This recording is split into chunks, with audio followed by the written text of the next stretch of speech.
Salut à tous et bienvenue dans cette nouvelle vidéo, j'espère que vous allez bien.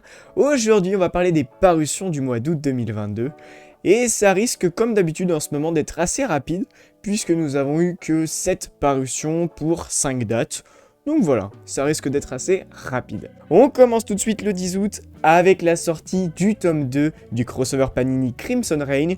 Donc comme je vous l'avais dit la dernière fois, il y en aura 4 à venir. Il contient donc les issues 2 et 3 de la série Crimson Reign.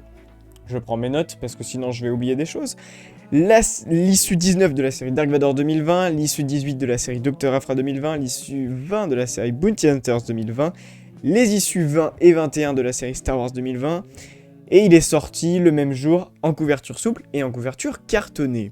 Le 11 août, on a eu la sortie de l'audiobook Star Wars La Revanche des Sith, qui est donc sorti chez Lizzie et qui adapte juste le film en audiobook. Rien de plus compliqué. Le 17 août, on a eu la sortie du 3e tome 100% de la série Dr. Aphra 2020, qui regroupe donc les issues 11 à 15 de cette série, qui sont toutes parues dans la série, dans le crossover War of the Bounty Hunter.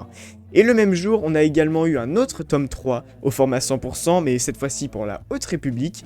Donc vous savez, au début, cette série sortait au format donc, que vous avez là par exemple, de petits comics qui regroupaient quelques issues.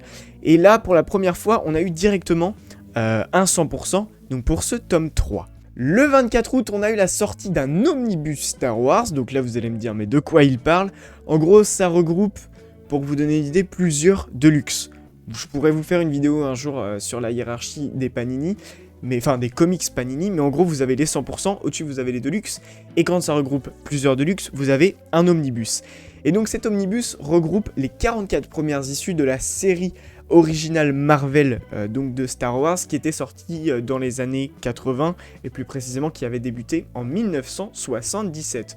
Donc évidemment, cette série est légende. Le même jour, on a aussi eu la sortie du comics Panini Legend L'Empire tome 2, qui regroupe donc les issues 6 à 22 de cette série légende qui était donc avant chez Delcourt et qui est réadaptée chez Panini Comics. Et enfin, le 25 août, on a eu la sortie du dernier roman jeune adulte de la phase 1 de la Haute République, qui s'intitule Horizon funèbre et qui est signé par Daniel Rosé Holder. Donc voilà, cette première phase de la Haute République se termine. Et il faut savoir que la deuxième phase n'est toujours pas commencée aux États-Unis parce qu'il y a eu des reports, j'ai vu ça rapidement. Donc voilà, je vous en reparlerai, on en reparlera dans les mois à venir, mais chez nous, ça n'arrivera pas tout de suite.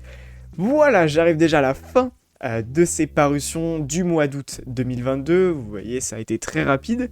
Je vous dis à bientôt pour une nouvelle vidéo. Je vous souhaite une bonne lecture. C'était Dinjarin pour les Archives Galactiques. Ainsi ai-je parlé.